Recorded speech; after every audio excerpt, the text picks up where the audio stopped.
ये न्यूक्लियस है, इसके चारों तरफ इलेक्ट्रॉन जो है वो सर्कुलर पाथ में चक्कर जो है वो लगाने लगा है, ठीक है। और क्योंकि सर्कुलर पाथ में चक्कर लगा रहा है तो सर्कुलर पाथ में घूमने के लिए एक फोर्स चाहिए जिसका नाम क्या है, सेंट्रीपिटल फोर्स। और इस सेंट्रीपिटल फोर्स का जो प्रोवाइडर है सर, इस सेंट्रीपिटल फोर्स को जो प्रोवाइड करता है उसका नाम क्या है यहाँ पे। तो मॉडर्न फिजिक्स वाला पोर्शन जो है वो हमने स्टार्ट किया हुआ था, और मॉडर्न फिजिक्स वाले पोर्शन में आप dual nature of matter and radiation कर चुके हो, जिसमें आपने सबसे पहले कंसेप्ट्स जाने, अच्छे लेवल पे आपने बहुत सारे PYQs लगाए, और उसके बाद जो है वो आपने कुछ क्वेश्चंस ऐसे भी करे जिनका लेवल जो हमारे नीट के कंपैरिजन में थोड़ा सा था, ताकि वो आपके पेपर में अगर आ जाएं तो आप उनको भी जो है वो लगा पाएं, ठीक है। अगला इसी सीक्वेंस में अगर काम करना चाहते हैं तो वो काम जो है सर वो हमारे पास क्या है, एटम एंड न्यूक्लियाई। तो आज डील कर रहे होंगे एटम से रिलेटेड, उनके क्वेश्चंस जो है वो लगा रहे होंगे, और फिर जो है वो हम किसके बारे में बात करेंगे, न्यूक्लियाई के बारे में बात कर रहे होंगे, ठीक है। तो क्या क्या फॉर्मूले जो हैं इस वाले चैप्टर में हमारे बनते हैं, क्या क्या PYQs बनते हैं, क्या लेवल जो है वो रहता है, उसके बारे में हम बात जो है वो कर रहे होंगे, ठीक है, कि चीजें जो है वो आपने करनी क्या कुछ है। तो एटम वाले चैप्टर में अगर मैं बात करूं तो सबसे पहले जो है सर वो हमारे पास क्या होता है, Rutherford alpha particle scattering experiment जो है ना, उसके बेसिस पे हम काम करते हैं। और Rutherford alpha particle scattering experiment के बारे में अगर मैं बात करूं तो हम एक चीज जो पढ़ रहे होते हैं, नंबर ऑफ अल्फा पार्टिकल जो स्कैटर हुए हैं किसी भी एंगल फाई पे। एन का ग्राफ जो है अगर मैं बनाता हूं किसके साथ, एन का मतलब क्या है, number of alpha particle scattered. Phi का क्या मतलब है, फाई का मतलब है स्कैटरिंग एंगल, कितने एंगल पे कितने अल्फा पार्टिकल गए। इसका ग्राफ अगर मैं बनाना चाहूं तो एन और फाई का ग्राफ जब बनाते हैं तो सर एन और फाई का ग्राफ जो है ना वो कुछ इस तरीके से जाता है कि छोटे एंगल पर जाने वाले अल्फा पार्टिकल्स की संख्या काफी ज्यादा है, और बड़े वालों पे जाने वालों की संख्या जो है वो क्या है, बड़े वालों पे जाने वालों की संख्या जो है वो क्या है, कम है, इस तरीके। तो हमने यहाँ पे जो काम सीखना है सर वो हमारे पास क्या है कि नंबर ऑफ अल्फा पार्टिकल्स और स्कैटरिंग एंगल के बीच में जो ग्राफ बनाया गया है सर, इस तरीके से ग्राफ जो है ना वो जा रहा होता है। इतनी बात तो क्लियर है। यहाँ पे अगर हम और बात अगर करना चाहें तो इसके लिए फॉर्मूला जो है सर वो हमारे पास क्या होता है, number of alpha particle scattered वो इनवर्सली प्रोपोर्शनल होता है sin power 4 phi divided by 2 के। कि number of alpha particle scattered जो है उसका फॉर्मूला क्या होता है, sin power 4 phi divided by 2, inverse function है। ये आपको क्या कहता है कि जैसे जैसे साइन का एंगल बढ़ेगा वैल्यू बढ़ेगी, नंबर ऑफ अल्फा पार्टिकल्स जो स्कैटर हो रहे हैं वो क्या होते चले जाएंगे, कम होते चले जाएंगे, ठीक है। ये काम जो है वो हमने करना है। इसके बेसिस पे अगर मैं एक क्वेश्चन आपसे पूछना चाहूं कि अगर स्कैटरिंग एंगल जो है सर वो कितना है 60 डिग्री, उस पे जाने वाले अल्फा पार्टिकल्स की जो संख्या है वो किसके बराबर है, 1000 के बराबर है। कि स्कैटरिंग एंगल जो है सर वो कितना है 60 डिग्री, जिस पे जाने वालों की संख्या अल्फा पार्टिकल की संख्या कितनी है, 1000 के बराबर है, या 4000 जो है वो मैं मान लेता हूं। तो अगर अल्फा पार्टिकल्स की संख्या कैलकुलेट करनी है किसी एंगल पे, और वो एंगल मान लो कितना है 90 डिग्री, 90 डिग्री पे जाने वालों की संख्या आपको बतानी है, तो बताओ कि ये संख्या जो है सर वो किसके बराबर होगी, ये आपका सवाल है। अगर 60 डिग्री पर जाने वालों की संख्या 4000 अल्फा पार्टिकल है तो 90 डिग्री पे जाने वालों की संख्या कितनी होगी, ये आपका सवाल है। ये बात जो है वो आपने करनी है। और इस बात के बारे में अगर मैं चर्चा करना चाहूंगा तो मुझे क्या पता है कि n इनवर्सली प्रोपोर्शनल है sin power 4 phi divided by 2 के। इस तरीके से काम करना है। तो इनको अगर मैं देखता हूं तो इस तरीके से काम है। तो n1 डिवाइडेड बाई n2, इसके बारे में अगर मैं बात करूंगा तो n1 बाई n2 के बारे में अगर मैं काम करूं तो सर n और ये साइन वाली चीजें जो है वो कैसी हैं, इनवर्सली प्रोपोर्शनल है। इसको अगर मैं लिखता हूं तो ये क्या हो जाएगा sin पावर 4, इसको अगर लिखें n2 इनवर्सली में जा रहा है तो ये क्या हो गया फाई 2 डिवाइडेड बाई 2। इसके बारे में बात करूंगा तो sin पावर 4 और ये कितना हो जाएगा फाई 1 डिवाइडेड बाई 2। इस तरीके से काम जो है ना वो हमने करना है कि n जो है वो इनवर्सली प्रोपोर्शनल है, और n इनवर्सली प्रोपोर्शनल है sin power 4 phi divided by 2 के। तो एक बार एंगल कितना है 60, तो 60 वाला एंगल लेके काम करा तो हमारे पास अल्फा पार्टिकल कितने हैं 4000, 90 डिग्री पे बताओ कितने होंगे, ये काम करना है। तो बेटे यहाँ पे n1 है तो यहाँ पे फाई 1 इनवर्स में है, यहाँ पे n2 है तो वहां पे इनवर्स में कितना है फाई 2 जो है वो इनवर्स में चल रहे हैं ये वैल्यूज। तो इसके बारे में अगर बात करेंगे तो n1 कितना है सर 4000, n2 जो है सर वो मुझे बताना है sin power 4 phi 2 divided by 2। Phi 2 कितना है सर 90, 90 बाई 2 करूंगा तो कितना हो जाएगा 45। इसके बारे में बात करेंगे तो sin पावर 4 और इसकी वैल्यू जो है सर वो कितनी है 60 बाई 2 करता हूं तो ये वैल्यू कितनी हो जाएगी 30 हमारे पास। ये वैल्यू जो है सर वो कितनी है 4000 डिवाइडेड बाई कितना हो गया n2, और ये वैल्यू जो है वो sin 45 1 बाई रूट 2 की पावर कितना हो गया 4। sin 30 वाला कितना है 1 बाई 2, और 1 बाई 2 की पावर कितना हो गई 4। तो ये वैल्यू जो है सर वो कितनी हो जाएगी 1 बाई रूट 2 की पावर 4 करता हूं तो 4 के बराबर है, और 1 बाई 2 की पावर 4 करी तो 16, 4 से ये वैल्यू कितने पे चलेगी 4। ये 4 ऊपर चला जाएगा तो 4 डिवाइडेड बाई 1, 4 से ये वैल्यू कितने पे घट जाएगी, 1000 पे।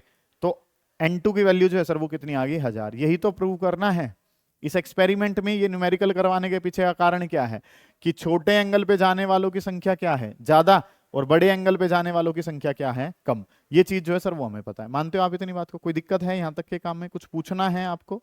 ठीक है, ये बात जो है सर वो हमने कर ली कि इस तरीके से काम जो है ना वो हमारे पास है। इस वाले काम में अब तक आपने जो जाना वो क्या, कि अल्फा पार्टिकल जो स्कैटर्ड होंगे वो इनवर्स फंक्शन होगा किसका, साइन ऑफ एंगल की पावर 4 का। ठीक है, एंगल डिवाइडेड बाई कितना है, 2 आपके पास। ठीक है, ये चीज जो है वो आपने जान ली। स्क्रीनशॉट जो है वो आप इसका ले लेंगे और आगे जो है सर इसके बेसिस पे अगला काम जो है वो हम क्या कर रहे होंगे उसको जानने की कोशिश करेंगे। ठीक है, ये बात आपने कर ली। फिर इसी में ही जो है सर वो 2 फॉर्मूले और बड़े इंपॉर्टेंट हमारे पास आ जाते हैं। उन दोनों फॉर्मूले के बारे में अगर मैं बात करूं तो वो दोनों फॉर्मूले जो हैं वो हमारे पास क्या है। एक वर्ड तो सर हम क्या पढ़ रहे होते हैं, डिस्टेंस ऑफ क्लोजेस्ट अप्रोच।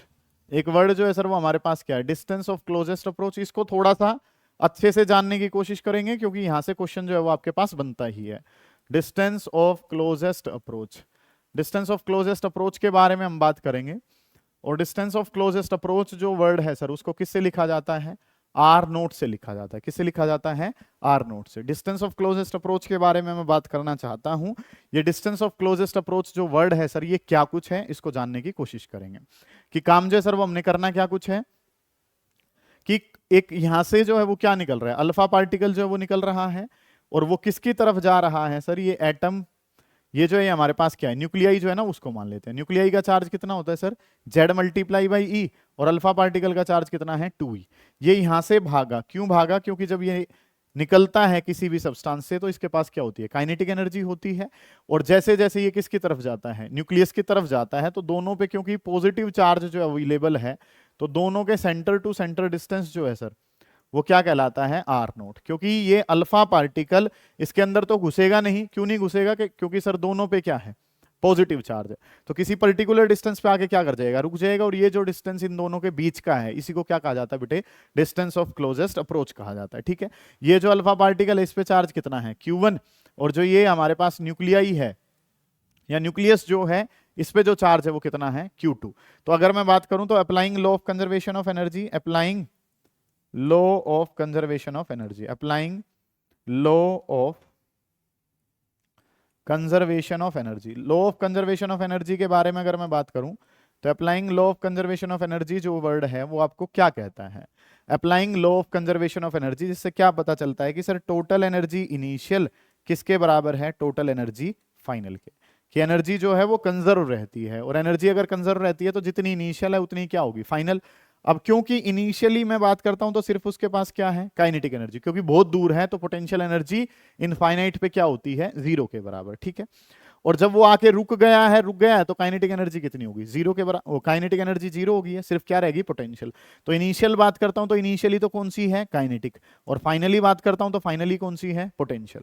क्योंकि दूर है, इनफाइनाइट पे है, और इनफाइनाइट पे अगर है तो पोटेंशियल कितनी है, 0। और जब जाके रुक गया है तो सर उस वाली लोकेशन पे बात करता हूं तो उस टाइम पे काइनेटिक कितनी है, 0। इस तरीके से काम हमने करना है कि पहले सारी की सारी क्या है, काइनेटिक, और बाद की सारी क्या है, पोटेंशियल।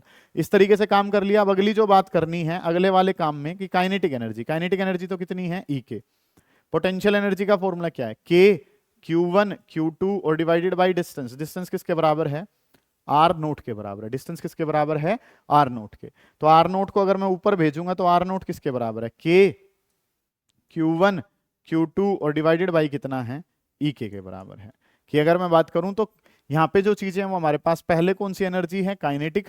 बाद वाले में जो है वो कौन सी है, पोटेंशियल। पोटेंशियल का formula K Q1 Q2 by r naught. क्यों करवा रहे हो सर, ये बेसिक सीधा फॉर्मूला बता देते तो काम जो है बेटा वो क्या इंपॉर्टेंट है कि यहाँ पे तो हमने फॉर्मूला किसके लिए लिखा है, अल्फा पार्टिकल के लिए, और क्वेश्चन चेंज होके आ जाता है किसके लिए, प्रोटॉन के लिए। तो हम चार्ज को भूल जाते हैं कि कौन सा, इसीलिए मैंने क्या लिखवाया है, Q1 और Q2। Q1 का मतलब जो चार्ज पार्टिकल भागा है, और Q2 किसका है, न्यूक्लियस का चार्ज है। ठीक है, तो अगर मैं यहाँ पे आर नोट लिखता हूं तो ये क्या हो जाएगा, r naught is equals to K, जो अल्फा है उसका चार्ज कितना है, 2e, न्यूक्लियाई वाला कितना है, ZE, और डिवाइडेड बाई कितना हो गया, काइनेटिक एनर्जी। एक बात बड़ी इंपॉर्टेंट जो यहां से पता चलती है वो क्या, कि काइनेटिक एनर्जी ज्यादा होगी तो डिस्टेंस ऑफ क्लोजेस्ट अप्रोच क्या होगा, कम। एक सवाल जो पूछा जाता है वो तो क्या है कि डिस्टेंस ऑफ क्लोजेस्ट अप्रोच और काइनेटिक एनर्जी में क्या रिलेशन है, तो रिलेशन कैसा है, इनवर्स रिलेशन है, ठीक है, कि काइनेटिक एनर्जी ज्यादा होगी तो डिस्टेंस ऑफ क्लोजेस्ट अप्रोच क्या हो जाएगा, कम हो जाएगा। ओके रिपोर्ट है बात नंबर 1। बात नंबर 2 जो है सर वो हमारे पास क्या है, काइनेटिक एनर्जी को डबल करो, काइनेटिक एनर्जी डबल होगी तो डिस्टेंस ऑफ क्लोजेस्ट अप्रोच क्या हो जाएगा, आधा हो जाएगा। एक सवाल जो इंपॉर्टेंट है वो क्या है कि डिस्टेंस ऑफ क्लोजेस्ट अप्रोच जो है वो Q1 के प्रोपोर्शनल है, चार्ज ज्यादा होगा तो ज्यादा आगे तक पहुंच जाएगा सर। वो कहेगा कि अल्फा पार्टिकल की बजाय अगर प्रोटॉन होता, प्रोटॉन का चार्ज क्या है, कम, प्रोटॉन का चार्ज कम है तो उसका डिस्टेंस जो है वो भी क्या होगा, डिस्टेंस ऑफ क्लोजेस्ट अप्रोच जो है वो क्या हो जाएगा, ये चीज जो है वो कम होती चली जाएगी, ठीक है। प्रोटॉन जो है वो उसका डिस्टेंस ऑफ क्लोजेस्ट अप्रोच कम है, अल्फा पार्टिकल का डिस्टेंस ऑफ क्लोजेस्ट अप्रोच क्या है, ज्यादा है। ये बातें जो है वो आपको पता हो, ये 3 बातें जो है वो हम यहां से कंक्लूड करते हैं। सवाल जो है वो वैल्यू भी पूछी जा सकती है, चांसेस कम है क्योंकि वो वैल्यू ओरिएंटेड सवाल जो है वो इस वाले पोर्शन से नहीं निकालता है, यहां से बस वो कंपैरिजन पूछता है। तो डिस्टेंस ऑफ क्लोजेस्ट अप्रोच का फॉर्मूला जो है वो क्या हो गया, 2kze² डिवाइडेड बाई ek। ये 2 वर्ड कब आया है, ये 2 वर्ड आया है अल्फा की वजह से। अगर ये प्रोटॉन होता तो यहाँ पे क्या हो जाता, 2 कट जाता, क्या रह जाता, सिर्फ kze² बाई ek हो जाता। इस वजह से मैंने पूरा कंसेप्ट जो है वो आपको बताने की कोशिश करी है। इस वाले काम का स्क्रीनशॉट जो है वो आप लेंगे, फिर हम आगे चलेंगे। डन है यहाँ तक का काम, ठीक है जी सर। आगे अगर मैं चलता हूं तो आगे वाली चीजें जो है अब क्या करनी है, नेक्स्ट जो वर्ड है सर वो भी रदरफोर्ड साहब के मॉडल पे अगर मैं आपको बताता हूं तो that is your impact parameter, ठीक है। इससे भी सवाल जो है वो आपके पास कई बार बने हैं कि काम जो है सर वो हमने क्या करना है, we have to do impact parameter. और इंपैक्ट पैरामीटर के बारे में अगर मैं बात करूं तो इंपैक्ट पैरामीटर जो है सर वो किस लेटर से लिखा जाता है, बी से लिखा जाता है। इंपैक्ट पैरामीटर किससे लिखा जाता है, बी से। Impact parameter is denoted by letter b, b से हम इसको लिखते हैं। अगला जो काम है सर वो हमारे पास क्या होता है, इंपैक्ट पैरामीटर कैसे क्या चीज है कि चीजें जो है सर वो हमारे पास क्या है, इस तरीके से कोई एटम है, एटम के अंदर ये क्या अवेलेबल है, एक न्यूक्लियस है, एटम है, एटम के अंदर जो वर्ड है वो क्या है, न्यूक्लियस है। इस पे चार्ज कैसा है, पॉजिटिव, ठीक है, इस पे चार्ज कैसा है, पॉजिटिव। अगर हम बात करते हैं तो सर इससे ये जो वर्ड है सर ये हमारे पास क्या है, ये सेंट्रल लाइन जो है ना उसकी मान ली, ये न्यूक्लियस की क्या है, सेंटर लाइन है, ठीक है, न्यूक्लियस की सेंटर लाइन है। मतलब कि इसको जो है ना वो आप कोई कुत्ता मान सकते हैं, ठीक है। अब उसी के बिल्कुल मुंह के सामने ही जाओगे तो उल्टा ही भाग के आना पड़ेगा भाई, जितना उससे दूर होके जाओगे उतना ही आपके सीधे जाने के चांसेस जो है वो क्या करते जाएंगे, बढ़ते जाएंगे, ठीक है, सिंपल सी बात है। तो इसको मतलब कि डॉग कहने के पीछे का कारण जो है वो क्या था कि भाई हमारे में और डॉग के बीच में क्या है, रिपल्शन है, हम पास तो उसके जाएंगे नहीं, कोई बढ़िया वाला कुत्ता है, ठीक है, मतलब नॉर्मल की बात नहीं हो रही है, ठीक है। तो वो क्या करेगा, ये कौन है, अल्फा, ये कौन है, ये जो है ये क्या है, न्यूक्लियस है, और ये क्या है, अल्फा। तो इन दोनों के बीच में क्या है, रिपल्शन। बिल्कुल इसके सीधे जाओगे तो क्या आ जाओगे, उल्टे। थोड़ा दूर से जाओगे तो हल्का फुल्का रिपल्शन मिलेगा, और बहुत दूर से जाओगे तो कैसे चले जाओगे, सीधे चले जाओगे, ठीक है। ये जो है ये क्या है, न्यूक्लियस, ये न्यूक्लियस की क्या है, सेंटर लाइन। एक अल्फा पार्टिकल को आपने यहां से भेजने की कोशिश करी, तो ये जहां से आप इसको भेज रहे हैं, जिस टाइम पे आप इसको वेलोसिटी दे रहे हैं, तो ये वाला जो सेंटर लाइन ये जो है ये न्यूक्लियस की क्या है, ये न्यूक्लियस की क्या है, सेंट्रल लाइन है। न्यूक्लियस की सेंट्रल लाइन जो है वो ये अवेलेबल है। न्यूक्लियस की सेंट्रल लाइन से आपने इसको क्या दी है, कुछ इनिशियल वेलोसिटी जो है वो आपने इसको दी है, आपने इसको इनिशियल वेलोसिटी दे दी। और जब आपने इसको इनिशियल वेलोसिटी दी है तो ये इससे कुछ क्या लेगा, रिपल्शन लेगा, और ये रिपल्शन लेने की वजह से कैसा चला जाएगा, मान लो इस स्कैटर जो है वो ऐसे हो गया। आप बिल्कुल इसी के थ्रू ही भेजते बेटा तो बहुत ज्यादा रिपल्शन महसूस करता, तो ये क्या कर जाता, वापिस आ जाता। और अगर आप इसको और काफी दूर से भेजते, मतलब कि अगर ये जो डिस्टेंस है, परपेंडिकुलर डिस्टेंस जो है सेंटर लाइन से काफी ज्यादा हो जाता, तो इंपैक्ट जो है सर वो क्या होता, कम होता, वो पार्टिकल कैसा चला जाता, सीधा। आप डॉग के बिल्कुल सामने जा रहे हो तो उल्टे ही भाग के आओगे भाई, थोड़ा सा और दूर से जा रहे हो तो इंपैक्ट कंपैरेटिवली कम होगा, जैसे ही वो भूकेगा आप भाग जाओगे। अगर आप काफी दूर से हो तो भोगता रहे, वो कैसे चले जाओगे आप, बिल्कुल सीधा। इंपैक्ट क्या है उसके बारे में बताने के लिए हमारे पास वर्ड क्या है, इंपैक्ट पैरामीटर, कि इनिशियल वेलोसिटी वेक्टर का सेंट्रल लाइन से जो परपेंडिकुलर डिस्टेंस है वो क्या कहलाता है, इंपैक्ट पैरामीटर कहलाता है, ठीक है। और इस इंपैक्ट पैरामीटर के बारे में अगर मैं बात करूं तो इसको बी से लिखते हैं, और इसका फॉर्मूला होता है सर kze² डिवाइडेड बाई कितना है, ek, और मल्टीप्लाई बाई कितना है, cot phi डिवाइडेड बाई 2, ठीक है। इस तरीके से काम जो है ना सर वो हम इसको लिखते हैं कि इंपैक्ट पैरामीटर का फॉर्मूला जो है वो क्या है, kze² divided by ek cot phi by 2। एक तो काइनेटिक एनर्जी के साथ इसका रिलेशन आपको पता होना चाहिए। अगली जो बात है सर वो हमें क्या पता है कि B प्रोपोर्शनल है, और B प्रोपोर्शनल है किसके, cot phi डिवाइडेड बाई 2 के, कि B प्रोपोर्शनल है और B प्रोपोर्शनल किसके है, coat phi divided by 2k। और नेक्स्ट जो काम है सर वो हमने क्या करना है कि b प्रोपोर्शनल है अंडर रूट, इसको जो है फॉर्मूले की टर्म में अगर लिखना चाहें तो ऐसे भी लिख सकते हैं, कोट फाई बाई 2 को under root 1 minus cos phi और 1 प्लस कोस फाई। ठीक है, मान लो 30 डिग्री का एंगल दे रखा होता तो 30 डिग्री का कोट 15 निकालना आपके लिए कंपैरेटिवली टफर है, हालांकि निकाल सकते हैं लेकिन आपको फॉर्मूला नहीं पता है, मैथ्स वाले बच्चों को पता है, तो इसलिए मैंने जो है फॉर्मूला एक और लिखवा लिया मैथ्स का ही, 1 minus cos phi 1 plus cos phi. ठीक है, ये वैल्यूज जो है वो आप यहाँ पे रख सकते हैं। एक सवाल जो बड़ा इंपॉर्टेंट आपसे पूछा भी था कि नीट के पेपर में ही अगर पार्टिकल जो है वो अपने पाथ को क्या करता है, रिट्रेस करना चाहता है, particle wants to retrace its path, particle अपने पाथ को रिट्रेस करना चाहता है, और पार्टिकल अगर अपने पाथ को रिट्रेस करेगा तो इसका मतलब उसका स्कैटरिंग एंगल जो है सर वो किसके बराबर है, 180 डिग्री के बराबर है। स्कैटरिंग एंगल कितना है उसका 180, और कोट 180 बाई 2, 180 बाई 2 का मतलब 90, और कोट 90 कितना 0।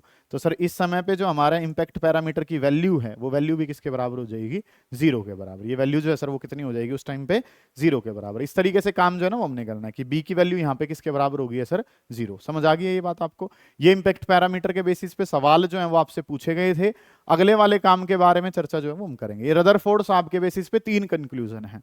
एक कि हमारे नंबर ऑफ इलेक्ट्रॉन्स जो हैं वो स्कैटरिंग एंगल के साथ कैसे वेरी करते हैं।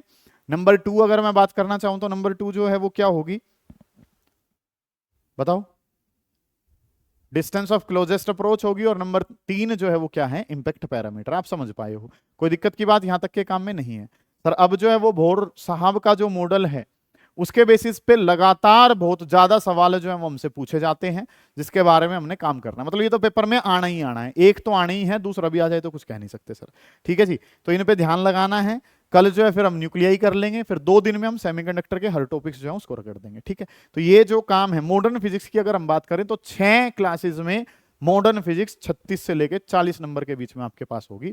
ठीक है, ये जो चीज है ये तो स्किप होनी ही नहीं चाहिए सर। नेक्स्ट जो काम है सर वो हमने क्या करना है, भोर साहब का मॉडल पढ़ना है। उस मॉडल में अगर हम बात करें तो भोर्स मॉडल जो है उन्होंने 3 पोस्टुलेट दिए हैं, जिसके बेसिस पे अच्छे सवाल जो है वो हम लगा रहे होंगे।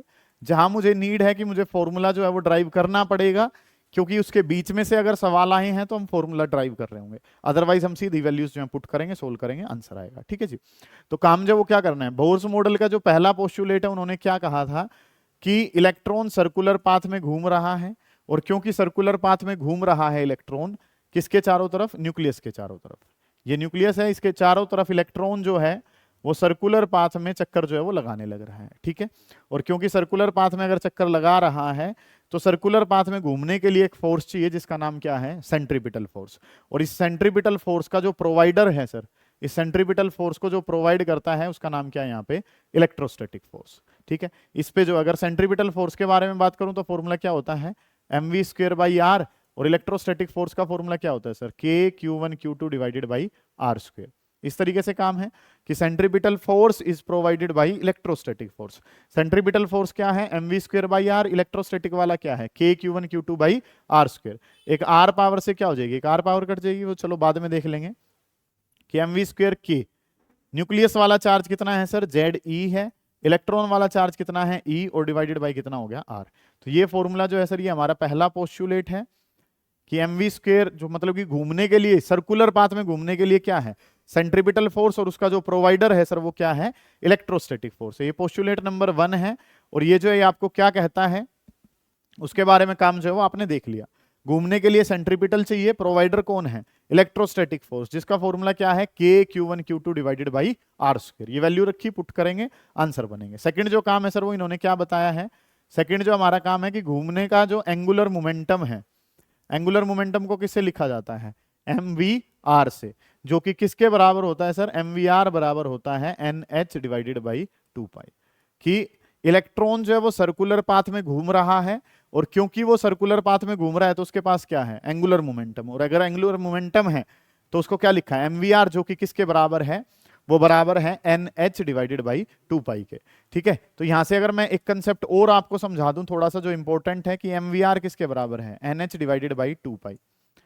तो अगर मैं ये 2π को ऊपर भेज दूं और mv को कहां ले आऊं, नीचे, 2π को ऊपर ले जाऊंगा तो क्या बन जाएगा, 2πr, और यहां पे इसको लिखता हूं तो nh डिवाइडेड बाई कितना हो जाएगा, mv, और h बाई mv जो है सर वो क्या होता है, लैम्डा होता है। h बाई mv जो है सर वो किसके बराबर है, लेमडा के बराबर है। तो एन लेमडा किसके बराबर है? एन लेमडा बराबर है 2 पाई आर के। N lambda is equal to किसके बराबर है? 2 पाई आर। कि एम वी आर बराबर है n h by 2 pi, 2 pi को ऊपर और एम वी कहाँ गया? नीचे। एच बाई एम वी जो है सर वो किसके बराबर है? लेमडा। तो एन लेमडा किसके बराबर हो गया? 2 पाई आर। इतना प्रोग्राम आपने कर लिया। नेक्स्ट जो काम है सर वो हमने क्या करना है? थर्ड वाले पार्ट पे अगर मैं बात करता हूं तो एनर्जी फाइनल माइनस का energy initial, final energy minus में इनिशियल एनर्जी। तो ये जो फॉर्मूला है सर वो किसके बराबर है? एच इंटू न्यू के। Final energy minus initial, final में से अगर मैं इनिशियल को माइनस करता हूं तो फाइनल माइनस इनिशियल किसके बराबर है? एच इंटू न्यू के बराबर। ये काम जो है ना वो थर्ड पोस्टुलेट है, ठीक है। इनके बारे में काम जो है वो हम करेंगे कि सर ये बातें जो हैं वो इस्तेमाल करके, यूटिलाइज करके हम जो हैं अलग अलग डेरिवेशंस जो हैं उनके रिजल्ट जो हैं वो याद करेंगे। मुझे लग रहा है कि भाई वो फॉर्मूला आपको पता होना चाहिए। ड्राइव कैसे होता है, कोई क्वेश्चन ऐसा बनता है तो उसको हम ड्राइव भी कर रहे होंगे, अदरवाइज डायरेक्ट फॉर्मूला याद कर लेंगे, ठीक है। इतनी बातें पता चल गई आपको। ये वाला काम जो है वो स्क्रीनशॉट ले लें और इसको पढ़ें, पढ़ोगे तो ही काम जो है वो चल पाएगा सही। नेक्स्ट अगला अगर मैं काम करता हूं तो अगली जो चीजें हैं सर वो हमारे पास क्या बनेंगे? अगला जो है वो अब हमने कंसेप्ट जो है वो जो देखना है कि रेडियस ऑफ ऑर्बिट अगर मैं बताना चाहूं कि इलेक्ट्रॉन जिस ऑर्बिट में चक्कर लगाता है, तो रेडियस ऑफ ऑर्बिट अगर मैं निकालना चाहता हूं तो चीजें जो है सर वो हमारे पास क्या बनेंगी? ये बड़ा इंपॉर्टेंट कंसेप्ट है, यहां से बड़े सवाल पूछे गए हैं आपसे, बहुत ज्यादा बार सवाल पूछे गए हैं कि वहां से उन दोनों पोस्टुलेट को अगर हम सोल्व करते हैं तो रेडियस का फॉर्मूला डायरेक्ट क्या है? N square H square. अगर आपको नहीं भी याद होता है तो इसकी शॉर्ट फॉर्म जो है वो भी याद करेंगे, n square H square 4 pi square M के जेड ई स्क्वेयर। ये जो इसकी वैल्यू होती है बेटा रेडियस, रेडियस किसके बराबर है? N square H square 4 pi square M के जेड ई स्क्वेयर, ठीक है। सबसे पहले तो आजकल जो ट्रेंड है वही बदल गया कि ये एग्जैक्ट चीजें जो है ना वो पता हो, क्योंकि काम जो है पहले हम क्या याद करते थे कि सर एक तो एन बदल जाता है, शेल का नंबर बदलता है, एक क्या बदल जाता है? एलिमेंट बदल जाता है। तो एन स्क्वेयर और जेड तो बदलते हैं, बाकी सब कुछ क्या रहता है? सेम। तो उसके अनुसार अगर हम बात करें तो इनको थोड़ा सा अगर मैं पीछे कर लूं तो n square divided by z, ये तो मैंने कहां कर लिया? पीछे कर लिया। जो बाकी बचा हुआ डाटा है वो क्या है? H square divided by 4 pi square m और के ई का स्क्वेयर। इस तरीके से काम हो गया। एच स्क्वेयर आगे 4 पाई स्क्वेयर एम के ई स्क्वेयर, ये तो आगे आ गया। और एन स्क्वेयर बाई जेड जो है सर वो कहां चला गया? पीछे। अब ये सब कुछ कॉन्स्टेंट है और अगर ये वैल्यू जब हम निकालते हैं तो ये वैल्यू जब हम पुट करते हैं तो ये आंसर आ जाता है 0.529 एन स्क्वेयर और डिवाइडेड बाई कितना हो जाता है? जेड। ये फॉर्मूला जो है ना वो हमारे पास बनता है 0.529 और ये आंसर जो है सर वो किस में चला जाता है? एंगस्ट्रॉम में। कि रेडियस के बारे में अगर मैं बात करना चाहूं तो रेडियस का फॉर्मूला जो है वो कितना है? 0.529 n square divided by z और ये आंसर जो है सर वो किस में है? एंगस्ट्रॉम में। ओके रिपोर्ट है इतनी बात। तो ये 0.529 जो है सर इसको क्या कहा जाता है? आर नोट कहा जाता है। और ये आर नोट जो ये वैल्यू क्या है? 0.529 एंगस्ट्रॉम। इसको जो है सर वो हम नाम दे देते हैं और इसको नाम क्या दिया जाता है? Bohr's radius. इसको जो नाम दिया गया वो क्या नाम दिया गया? बोर रेडियस जो है वो हम इसको नाम दे देते हैं, ठीक है। ठीक है, तो ये जो वैल्यू है वो हमें पता चल गई कि काम जो है वो क्या है कि आर, आर किसके बराबर है? आर नोट एन स्क्वेयर और डिवाइडेड बाई क्या है? जेड। और ये फॉर्मूला जो है सर वो किस में है? एंगस्ट्रॉम में। कि रेडियस बराबर है are note n square divided by z और ये आंसर जो है सर वो किस में है? एंगस्ट्रॉम में। ये काम जो है ना वो हमने कर लिया, कोई दिक्कत है इतने काम में? नहीं है जी। अगली जो बात है ये आपने डन कर दिया प्रोग्राम। अब पिछले साल जो है मतलब कि चीजें थोड़ी सी बदली और कंसेप्ट जो है वो आपसे ये पूरे फॉर्मूले ओरिएंटेड ही सवाल जो है वो पूछे जाने लगे हैं रिसेंट ईयर्स में। तो उसने सवाल क्या पूछा कि अगर इस मास को, क्योंकि हमें तो क्या पता है मास ऑफ इलेक्ट्रॉन क्या है? सेम है, ठीक है, सेम ही रहना है मास ऑफ इलेक्ट्रॉन। तो उसने क्या कहा कि इलेक्ट्रॉन की बजाय मान लो म्यून घूमता हो तो मास को जो है उसने चेंज करवा दिया। अब मास अगर बढ़ेगा तो इस फॉर्मूले से ही पता चलेगा, इस वाले फॉर्मूले से मास का तो कोई रोल ही नहीं है। इसने तो मास को क्या मान लिया? इलेक्ट्रॉन का मास मान के इसने तो क्या कर दिया? सोल। तो आपको बात जो वो ये भी पता हो कि रेडियस जो है वो इनवर्सली प्रोपोर्शनल किसके भी है? मास के, मास ऑफ इलेक्ट्रॉन। हालांकि हमने कांस्टेंट क्यों माना? क्योंकि इलेक्ट्रॉन का मास थ्रू आउट क्या रहता है? सेम मान के ही हम काम करते हैं। लेकिन अगर वो एक हाइपोथेटिकल मॉडल दे दे और उस हाइपोथेटिकल मॉडल में क्या कह दे कि इलेक्ट्रॉन की बजाय कौन घूमने लग गया? म्यून घूमने लगा, जिसका मास ज्यादा है। तो अगर मास ज्यादा है तो सर रेडियस भी क्या हो जाएगी? कम। एग्जैक्ट क्वेश्चन की अगर मैं बात करूं तो उसने कहा मास को 207 गुना बढ़ा दो। मास अगर 207 गुना बढ़ा है तो रेडियस जो है सर वो 207 गुना क्या हो जाएगी, कम हो जाएगी। मास बढ़ाया है उतना तो उतनी ही रेडियस जो है सर वो क्या हो जाएगी, कम हो जाएगी। ये काम जो है ना वो हमने करना है कि रेडियस का फॉर्मूला क्या है, are note N square divided by z. इसके बेसिस पे अब अलग अलग लेवल पे अलग अलग सवाल जो है वो आपसे पूछे गए। मान लो एक एग्जाम्पल के तौर पर बात करें कि रेडियस फॉर हीलियम, और हीलियम की शेल जो है वो कौन सी ले लेते हैं, एल। इसी तरीके से सर अगर मैं बात करूं तो रेडियस ऑफ लिथियम, और लिथियम की शेल कौन सी ले लेते हैं, एम ले लेते हैं। इनका रेशियो जो है वो आपने बताना है। तो सर अगर मैं बात करूं तो फॉर्मूला जो है वो क्या पता है, हाइड्रोजन एटम के लिए काम जो है हाइड्रोजन के लिए करते हैं तो जेड कितना है 1। इसने तो एटम ही बदल रखा है, इसने हीलियम लिख रखा है और इसने क्या लिख रखा है, लिथियम। तो आर नोट को तो आर नोट लिखा, हीलियम, हीलियम का मतलब जेड कितना है 2। जायज है ये बात। तो अगली जो बात है सर उसके बारे में अगर हम चर्चा करना चाहें तो हीलियम के लिए जेड कितना है 2, पहली शेल के, दूसरे वाली क्या है एल, तो शेल का नंबर जो है सर वो एन, एन की वैल्यू कितनी दे दी 2। लिथियम, लिथियम के लिए जेड करूंगा तो लिथियम के लिए जेड कितना है 3 के बराबर है। और अगर एम शेल के लिए बात करता हूं तो एम शेल जो है वो हमें क्या कहती है, एम शेल ने कहा है क्या, के एल एम, तो एन की वैल्यू जो है वो यहाँ पे कितनी होगी 3 के बराबर। तो r note N square divided by z, n, n की जगह कितना है 2 का स्क्वायर, जेड, जेड की जगह कितना है 2 है, डिवाइडेड बाई आर नोट की जगह आर नोट है एन का स्क्वायर, एन के स्क्वायर की जगह कितना हो गया 3 का स्क्वायर, और जेड की जगह कितना है 3। आर नोट से आर नोट कट जाएगा, ये कितना हो जाएगा 4 डिवाइडेड बाई 2, और ये कितना हो जाएगा 9 डिवाइडेड बाई 3। तो 2 से ये वैल्यू कितनी कट गई 2, 3 से ये वैल्यू कितने पे कट गई 3 पे। तो आंसर कितना आ जाएगा सर, आंसर आ जाएगा 2 डिवाइडेड बाई 3। आंसर जो है सर वो कितना आ जाएगा 2 डिवाइडेड बाई 3। समझ आ गई ये बात, आपको काम समझ आ रहा है मैं क्या बोलना चाह रहा हूँ। ठीक है कि सर आर, आर का फॉर्मूला जो है वो क्या है, are note N square divided by Z. ठीक है, जो भी डाटा था सर वो वहां पुट करा, सोल्व करा, और आपके पास आपका आंसर आ गया। समझ आइए आपको इतनी बातें। ठीक है, ये काम जो है सर वो पता है। अगर मैं यहाँ पे इसी फॉर्मूले के अनुसार फॉर हाइड्रोजन एटम बात करूं, किसके लिए बात करना चाहूं, हाइड्रोजन एटम के लिए, तो हाइड्रोजन एटम के लिए जेड कितना है 1, हाइड्रोजन के लिए जेड 1 है, तो ये फॉर्मूला क्या बन गया, R is equals to 0.529 N का स्क्वायर। एन की वैल्यू जो है सर नहीं पता, जेड कितना है 1 है। तो अगर हम यहाँ पे रेडियस देखें तो रेडियस डायरेक्टली प्रोपोर्शनल है, रेडियस किसके डायरेक्टली प्रोपोर्शनल है, एन स्क्वायर। एक बार तो ये ग्राफ ही पूछ लिया गया कि रेडियस और एन का ग्राफ बनाओ, तो रेडियस ऐसे है, और यहाँ पे जो ये क्या वर्ड है एन वर्ड जो है ना वो आपको दिखा रखा है। रेडियस और एन का अगर ग्राफ बनाना है, एन का स्क्वायर है, जिसका स्क्वायर होता है ग्राफ उससे दूसरी तरफ बैंड कर जाता है, तो इस तरफ जो है वो ग्राफ जो है वो हमारा क्या कर जाएगा, बैंड कर जाएगा। ये काम आपने कर लिया।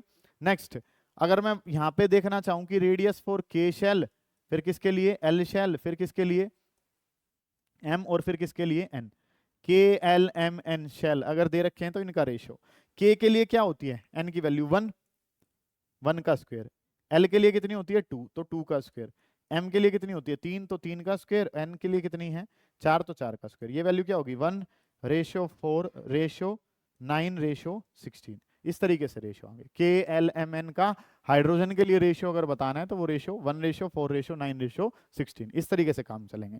तो ये काम जो आपने किसके लिए पढ़ा है, ये काम पढ़ा है रेडियस के लिए। रेडियस सीख ली है, पता भी थी, मतलब ज्यादातर बच्चे जो हैं इस काम को, मतलब कि ये वाला पोर्शन तो लगभग हर बच्चे का ठीक ठाक सा होता ही है। हमने क्वेश्चन जो है वो लगाने हैं, फिर भी कुछ फॉर्मूले अगर यूज जो हो रहे हैं उनको जानना एक बार ज्यादा जरूरी है। ठीक है जी, नेक्स्ट अगली अगर बात करेंगे तो फिर क्या होगा, वेलोसिटी ऑफ मूविंग इलेक्ट्रॉन, कि मैं वेलोसिटी जो है वो बताना चाहता हूं कि वेलोसिटी ऑफ मूविंग इलेक्ट्रॉन, एक इलेक्ट्रॉन है और उस इलेक्ट्रॉन जो वो इलेक्ट्रॉन मूव कर रहा है तो उसकी वेलोसिटी के बारे में काम जो है ना वो हमने करना है। कि वेलोसिटी के बारे में जब हम बात करते हैं तो सर वेलोसिटी जो है वो प्रोपोर्शनल चलती है जेड डिवाइडेड बाई एन के, इसकी बस इतनी बात याद करेंगे। ठीक है, कि वेलोसिटी प्रोपोर्शनल है जेड डिवाइडेड बाई एन।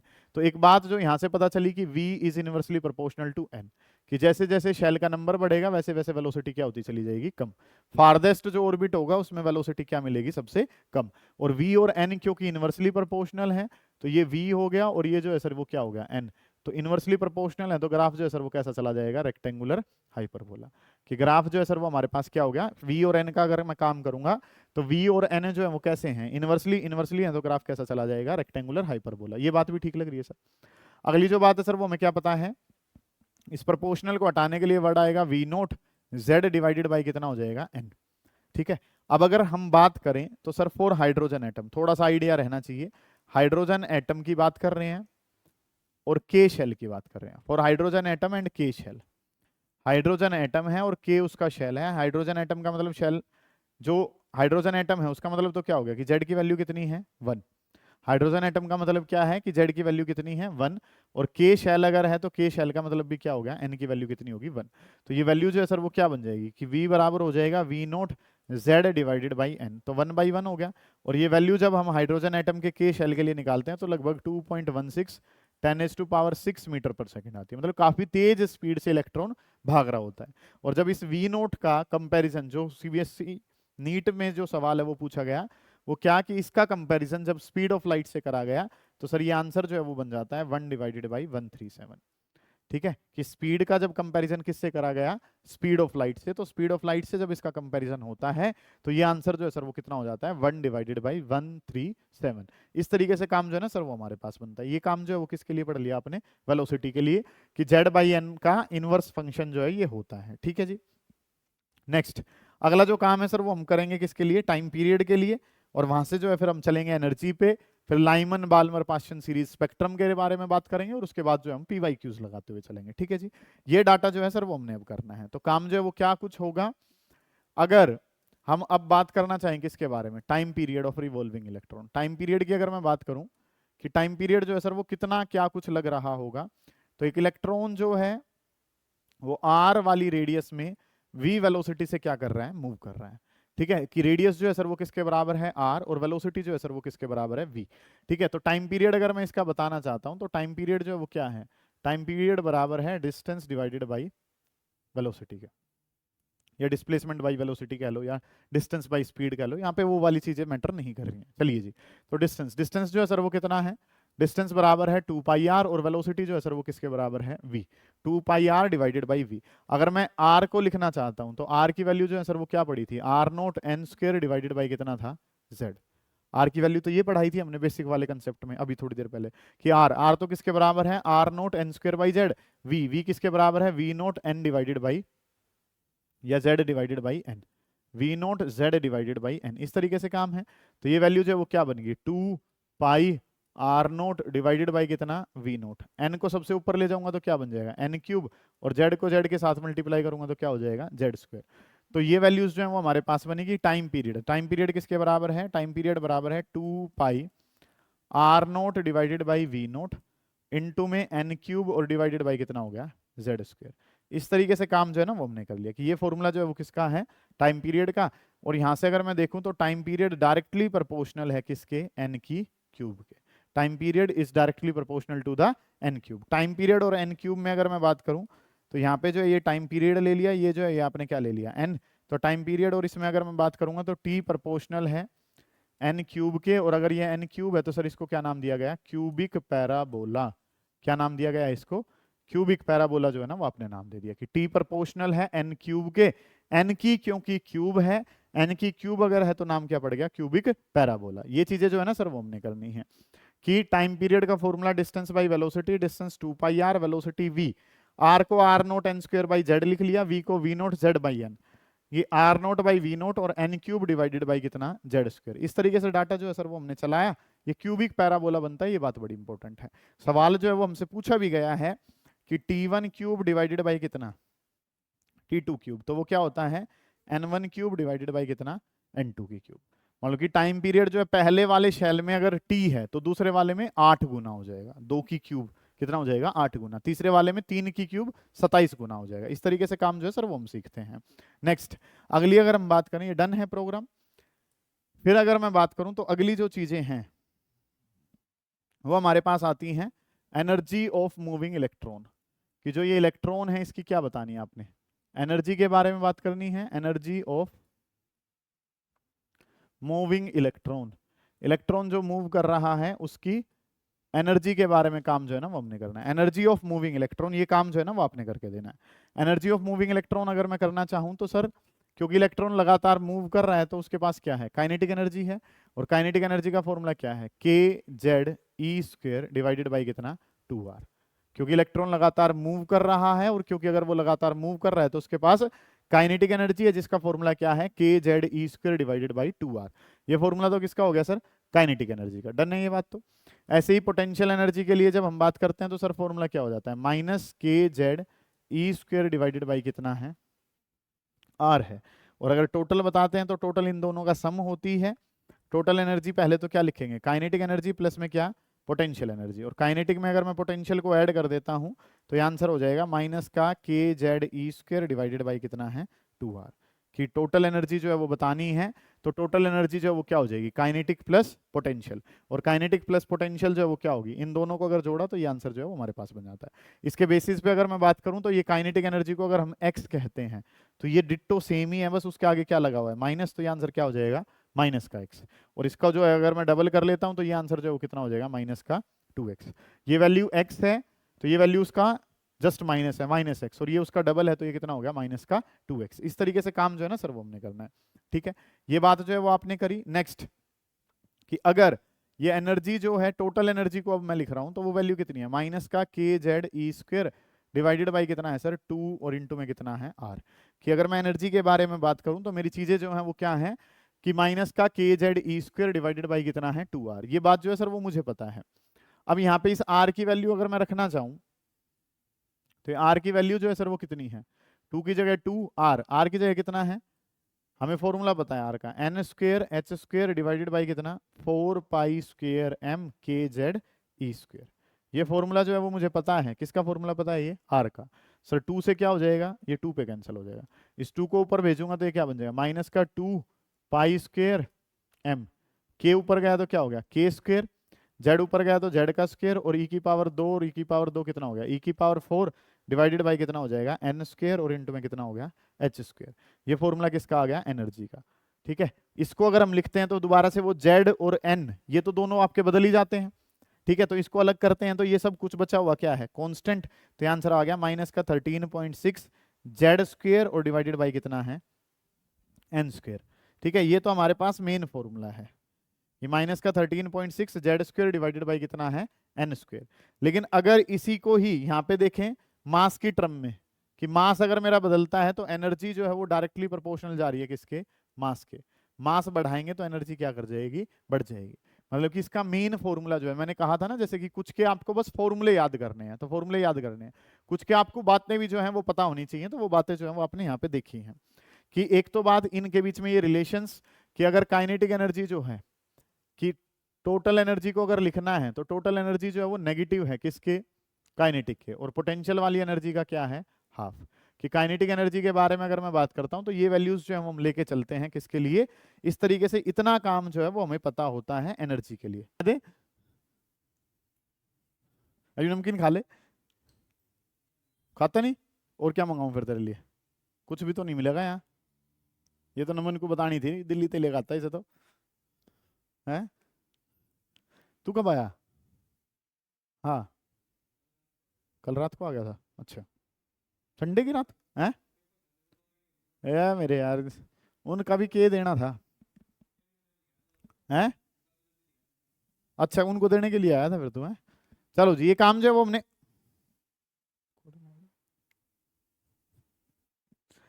ये काम जो है वो हमने कर लिया कि टोटल एनर्जी जो है वो क्या है, टोटल एनर्जी जो है वो क्या है माइनस ऑफ काइनेटिक है, और पोटेंशियल एनर्जी डिवाइडेड बाई कितना हो जाएगा 2। इस तरीके से काम हमने कर लिया, काइनेटिक एनर्जी पोटेंशियल एनर्जी और इनके बीच में रिलेशन जो है ना सर वो पता चल गया। फिर एनर्जी मास के डायरेक्टली प्रोपोर्शनल होती है, ये बातें हमें पता है। और एनर्जी का फॉर्मूला जो है सर वो कितना है माइनस का 13.6 Z square divided by N square. ये बातें जो है सर वो हमें पता है। इनके बेसिस पे अब अगला जो काम हम कर रहे होंगे वो होगा स्पेक्ट्रम से रिलेटेड। कि हमने थर्ड पोस्टुलेट जो है सर वो भी पढ़ा है कि अगर इलेक्ट्रॉन एक शेल से दूसरे में जाता है तो वो एनर्जी जो है वो रिलीज करता है, कुछ वेवलेंथ जो है वो एमिट कर रहा होता है, उसके बारे में हम बात करेंगे। ठीक है, जिसके बारे में हमने जो है वो क्या पढ़ा था, हमने थर्ड पोस्टुलेट से जाना था, और थर्ड पोस्टुलेट से हमने क्या जाना था कि energy final minus energy initial, और energy final minus energy initial जो है सर वो किसके बराबर है, energy final minus energy initial, ये वैल्यू जो है सर वो किसके बराबर होती है h इंटू न्यू के बराबर। और इस न्यू को अगर मैं लिखता हूं तो सर ये न्यू जो है इसको हम क्या लिख देते हैं c divided by lambda. Energy final minus energy initial, final में से इनिशियल को माइनस करा तो क्या है h न्यू, और न्यू किसके बराबर है sir H C by lambda के बराबर। ये बात जो है वो हमें पता थी। इसी के बेसिस पे सर फिर हम एक फॉर्मूला जो है स्पेक्ट्रम के लिए निकालते हैं, 1 by lambda is equals to R nought Z square 1 by n1 square minus का 1/n2 का स्क्वेयर। इसके बेसिस पे बहुत बढ़िया सवाल जो है, बहुत ज्यादा सवाल जो है वो हमसे पूछे गए हैं कि 1/λ जो एमिट होगी वेवलेंथ 1/λ किसके बराबर है, are nought Z square 1/n1 square minus 1/n2 का स्क्वेयर। ये वैल्यू जो है ना सर वो एमिट हो रही होती है, इसके बारे में हम काम करेंगे। What is R nought here? इस आर नोट के बारे में अगर मैं बात करूं तो आर नोट जो है सर वो हमारे पास क्या है, रिडबर्ग कांस्टेंट है। What is R nought here? R nought जो है सर वो हमारे पास क्या है, रिडबर्ग्स कांस्टेंट जो है ना वो हमारे पास नाम है। आर नोट जो है सर वो रिडबर्ग कांस्टेंट है। जेड, जेड तो पता ही है सर, ये तो हमारे पास क्या होता है, एटॉमिक नंबर है n1। n1 जो है सर वो छोटा शैल नंबर है, 1 है तो छोटे वाली वैल्यू, 2 है तो बड़े वाली वैल्यू। ये क्या है, स्मॉलर शैल नंबर है, छोटे वाला शैल नंबर, छोटा नंबर जो दे रखा होगा वो होगा। और बड़े वाली वैल्यू जो है सर उसको क्या कहा गया है, बड़े वाली वैल्यू जो है उसको n2 कहा गया है, छोटे वाली वैल्यू जो है उसको n1 कहा गया है। ये बातें जो है ना सर वो हमें पता है कि n1 और n2 की वैल्यू पता है। आर नोट रिडबर्ग कांस्टेंट जो है वो होता है सर 1.097 10⁻⁷ और ये आंसर जो है वो कितना है, मीटर यूनिवर्स में। आर नोट जो है सर वो कितना है 1.097 10⁻⁷ और ये आंसर किस में आ जाता है, मीटर यूनिवर्स में। ऐसे ही 1/r नोट के बारे में अगर मैं बात करूंगा तो 1/r नोट जो है सर वो बराबर है, और 1/r नोट बराबर होता है 911 एंगस्ट्रॉम के। कि 1/r नोट की बात करूंगा तो 1/r नोट कितना हो जाता है, 911 एंगस्ट्रॉम। ये वैल्यू जो है सर वो पता चलती है। 1/r नोट पता चल गया है, ये 1/λ वाला फॉर्मूला जो है वो पता चल गया, और ये इस तरीके से बातें पता है। ठीक है, अब इनके बेसिस पे हमारे पास अलग अलग सीक्वेंस में चीजें हैं। जैसे सबसे पहली जो सीरीज है सर वो क्या होती है, लाइमन सीरीज है। लाइमन सीरीज अगर है तो n1 इलेक्ट्रॉन कहीं से भी चलेगा, आके कहाँ रुकेगा, फर्स्ट वाली शेल में, n1 हो गया। और n2 जो है वो कहीं से भी आ सकता है, सेकंड से, थर्ड से, फोर्थ से, कहीं से भी आए वो नंबर जो है वो इनफाइनाइट से कहीं से भी आए, लेकिन आके अगर वो कहाँ रुकता है, आके अगर वो फर्स्ट वाली शेल में रुकता है, आके इलेक्ट्रॉन अगर फर्स्ट वाली शेल में रुकता है तो इसका मतलब क्या हो गया, इलेक्ट्रॉन आके अगर फर्स्ट वाली शेल में रुकता है तो वो लाइमन सीरीज है, चाहे कहीं से भी आए। अगर लैम्डा मैक्सिमम चाहिए, लैम्डा मैक्सिमम के लिए जस्ट अगला नंबर चाहिए होता है, और लैम्डा अगर मिनिमम हमारे पास है तो लैम्डा मिनिमम के लिए नंबर जो है वो आप क्या लेते हैं, इनफाइनाइट। कि n2 को इनफाइनाइट लेते हैं मिनिमम के लिए, और 2 वैल्यू जो है बाई चांस आपने ली है तो वो जस्ट अगला नंबर अगर आप लेते हैं तो इसका मतलब वो क्या है, आपका मैक्सिमम वेवलेंथ जो है ना उसको कोरस्पॉन्ड करेगा। लाइमन के बाद नंबर किसका आता है, लाइमन के बाद नंबर आता है बाल्मर सीरीज। और बाल्मर सीरीज के लिए अगर मैं बात करूं तो इलेक्ट्रॉन आके कहाँ रुकेगा, अच्छा ये किस में लाई करता है, लाइमन सीरीज लाई करती है अल्ट्रावायलेट रीजन में। किस में लाई करती है, अल्ट्रावायलेट रीजन में। ठीक है, बाल्मर जो है वो किस में लाई करता है, विजिबल में। बाल्मर वाला जो है वो लाई करता है किस में, विजिबल में। इस तरीके से काम कर लिया। ठीक है, n1 इलेक्ट्रॉन कहीं से भी आएगा, आके कहाँ रुकेगा, सेकंड में। कहाँ से आ रहा है इलेक्ट्रॉन, इलेक्ट्रॉन जो है सर थर्ड से आ सकता है, फोर्थ से आ सकता है, फिफ्थ से आ सकता है। इलेक्ट्रॉन जो है सर वो कहाँ से आ सकता है, इनफाइनाइट से आ सकता है। इलेक्ट्रॉन कहीं से भी आए, आके अगर इलेक्ट्रॉन कहाँ रुक जाए, सेकंड में, तो इसका मतलब वो क्या है, बाल्मर। अच्छा, वही बात है कि सर जस्ट अगला नंबर लोगे तो मैक्सिमम वाली वैल्यू आएगी वेवलेंथ की, इनफाइनाइट लोगे तो क्या हो जाएगी, मिनिमम। अच्छा, जो लॉन्गेस्ट वेवलेंथ है, लॉन्गेस्ट वेवलेंथ है बाल्मर सीरीज की, longest wavelength of Balmer series, Balmer series की लॉन्गेस्ट जो वेवलेंथ है उसको कहा जाता है एच अल्फा लाइन। क्या कहा जाता है उसको, एच अल्फा लाइन कहा जाता है। Longest wavelength of Balmer series, ये कौन है, बाल्मर। बाल्मर का मतलब क्या है, n1 कितना होना चाहिए, 2। लॉन्गेस्ट वेवलेंथ का मतलब n2 कितना होना चाहिए, 3। इसके कोरस्पॉन्डिंग जो वेवलेंथ आएगी सर उसको क्या कहा जाता है, एच अल्फा लाइन कहा जाता है। ये बात जो है ना सर वो पता होनी चाहिए। नेक्स्ट लाइमन बाल्मर, फिर नंबर किसका आ जाता है, पाश्चन सीरीज का। ऐसे ही पाश्चन में अगर हम बात करते हैं तो पाश्चन आपको पता है कि इलेक्ट्रॉन आके कहीं से भी कहाँ रुकेगा, थर्ड में। कहाँ से आ सकता है सर, 4 से लेके इनफाइनाइट, कहीं से भी आ सकता है। लाइमन बाल्मर पाश्चन, फिर नंबर जो है सर वो किसका आ गया, ब्रैकेट का नंबर आ जाएगा। ब्रैकेट के लिए अगर मैं बात करता हूं तो ब्रैकेट वाली चीजें क्या है कि सर इलेक्ट्रॉन आके फोर्थ वाली शेल में जो है वो रुक रहा होगा, चाहे कहीं से भी आ जाए, चाहे इलेक्ट्रॉन जो है वो 5 नंबर से आए, चाहे 6 से आए, चाहे कहां से आए, इनफाइनाइट से आए। ठीक है, जस्ट अगला नंबर लोगे तो वेवलेंथ क्या होती है, मैक्सिमम, और अगर इनफाइनाइट वाला लोगे तो क्या हो जाती है, minimum. Lyman Balmer Paschen bracket, फिर नंबर किसका आता है, पी फंड। पी फंड में यही नंबर जो है वो क्या हो जाएगा, n1 इज इक्वल टू कितना हो जाएगा, 5। और इलेक्ट्रॉन आ कहां से रहा है, 6 से लेके इनफाइनाइट। मैं मान के चल रहा हूं कि ये वाली चीजें जो हैं बेसिक वाली आप सभी को पता है, ठीक है। हम फ्री होते ही हैं, इतने ज्यादा डिटेल में वो जाते नहीं है, ठीक है। इस तरीके से काम जो है सर वो हमने सीखा है, ये हमारे पास बेसिक बातें हैं। फिर भी अगर कोई बात इनमें रह गई होगी तो उसको जो है वो हम जानने की कोशिश कर लेंगे क्वेश्चन के साथ ही। तो क्वेश्चन जो है वो मैं अगर आपको दिखाऊं तो ये फॉर्मूले वाली स्लाइड्स थी। पहला जो सवाल है सर वो हमारे पास ये है, इस वाले सवाल को देखें, कोशिश करें कि ये सवाल जो है वो आप कैसे कर सकते हैं।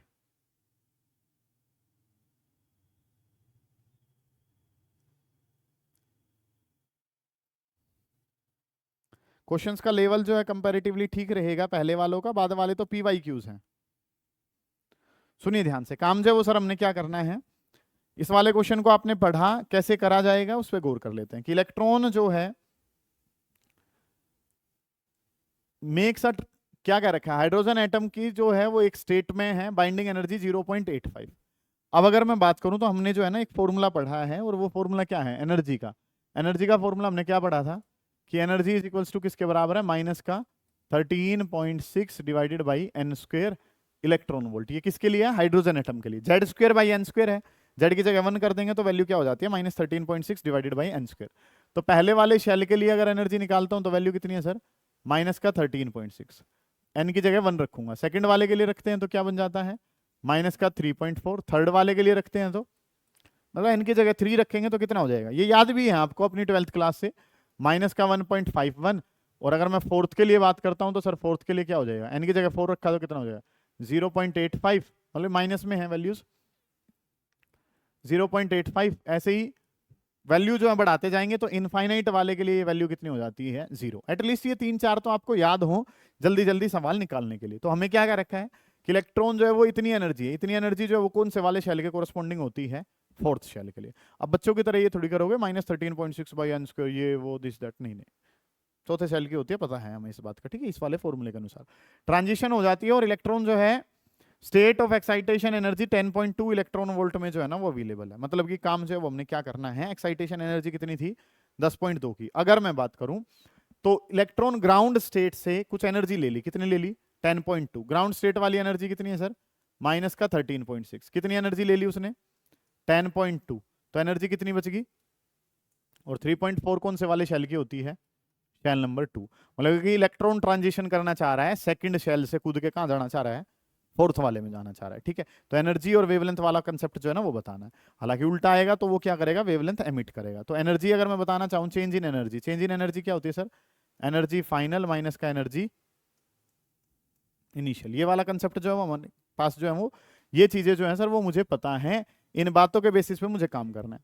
तो जिसमें मैं हूं, मतलब काम जो हमारे पास क्या हो गया 3.4 वाला, ठीक है। और इसमें अगर मैं बात करूं, या तो आप ऐसे कह लो, जिसमें जाना है उसकी कितनी है, माइनस का 0.85। ये समझ में आया आपको मैंने ये क्या बताया, जिस एनर्जी में जाना है वो कितना है 0.85। वो किसको कोरस्पॉन्ड करता है, शेल नंबर 4। इलेक्ट्रॉन था कहां, ग्राउंड में, ले कितनी ली एनर्जी 10.2 ले ली, तो 13.6 का था 10.2 ले ली तो कितनी रहेगी 3.4। 3.4 किसके कोरस्पॉन्डिंग होती है, शेल नंबर 2 के कोरस्पॉन्डिंग, ठीक है। या चेंज इन एनर्जी बतानी है मुझे, एनर्जी और वेवलेंथ बतानी है, तो एनर्जी का फॉर्मूला फाइनल माइनस का इनिशियल। जिसमें जानना चाहता हूं वो क्या है, माइनस का 0.85। जिसमें हूं वो कितना है, -3.4। ये वैल्यू सोल्व करूं तो 2.55, अगर मैं गलत नहीं हूं तो। ये बात जो है वो किसकी आ गई, एनर्जी की। आपको क्या भी बतानी साथ में, वेवलेंथ। एनर्जी जो है उसका फॉर्मूला बताया ना, 1240 divided by wavelength in nanometre. जिसे ये पता है वो राजा है, ठीक है जी। वेवलेंथ इन नैनोमीटर जो है सर वो हमने यहां भेजा, तो ये क्या हो जाएगा 1240 डिवाइडेड बाई एनर्जी। एनर्जी जो है सर वो कितनी है, एनर्जी बराबर है 2.55। और ये आंसर जो है सर वो किस में आ जाएगा, नैनोमीटर में आ जाएगा। कोई बात ही नहीं है सर। हमें क्या पता है, जिसमें पहुंचना है वो शेल नंबर 4 है। हालांकि वैसे ही जान लिया हमने, शेल नंबर 4 का कहीं इस्तेमाल भी नहीं करा मैंने तो, ठीक है। फिर मैंने क्या पता है कि भाई इलेक्ट्रॉन ग्राउंड स्टेट में होता है, कितनी एक्साइटेशन एनर्जी थी 10.2। अब कहां पहुंच गया, सेकंड में, सेकंड में है, फोर्थ में जाना चाह रहा है। एनर्जी का डिफरेंस बता दो, वो पूछ रखा है। वेवलेंथ बता दो, वो पूछ रखी है। काम खत्म हो जाएगा। स्क्रीनशॉट ले लो, फिर आगे चलेंगे, निपटाते हुए चलें। शाबाश, डन है। नेक्स्ट जो काम है, ये चीजें पता हूं, ये वाले सवाल आप कर पाएंगे। थोड़ी सी भी किसी गलती की वजह से काम जो है वो रुकना नहीं चाहिए। एक इलेक्ट्रॉन है, एक प्रोटॉन है, separated by a large distance. Electron start approaching the proton with the energy of this. Proton captures the electron and form a hydrogen in the first excited state. ठीक है। The resulting photon is incident on photo sensitive material of threshold wavelength, this maximum kinetic energy बता दो सवाल के। 7वें और 8वें को blend करके question बना दिया। ड्यूअल नेचर जो है वो तो यूज करना पड़ेगा, मैक्सिमम काइनेटिक एनर्जी है। क्या लग गया यहाँ पे? Einstein photo electric equation. पहले जो नाम हो रहा है सर वो जो एनर्जी थी उससे जो है वो फोटोन जो है वो बाहर निकला होगा। तो मेरा जो काम है वो क्या है कि सर यहाँ पे अगर हम बात करना चाहेंगे तो ये चीजें जो है वो हमारे पास क्या है। अच्छा ये हुआ ही नहीं था क्या?